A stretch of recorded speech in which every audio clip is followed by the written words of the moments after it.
महदाद्याणुपर्यन्तं यदित्सचराचरं त्ववैवोत्पादितं भद्रे त्वदधीनमिदं जगत्।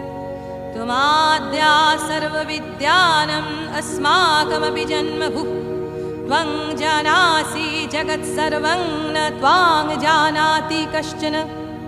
त्वं काली तारिणी दुर्गा षोडशी भुवनेश्वरी। धूमावती त्वं बगला भैरवी छिन्नमस्तका। त्वमन्नपूर्णा वाग्देवी त्वं देवी कमलालया।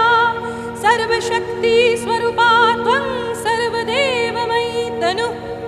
त्वमेव सूक्ष्मा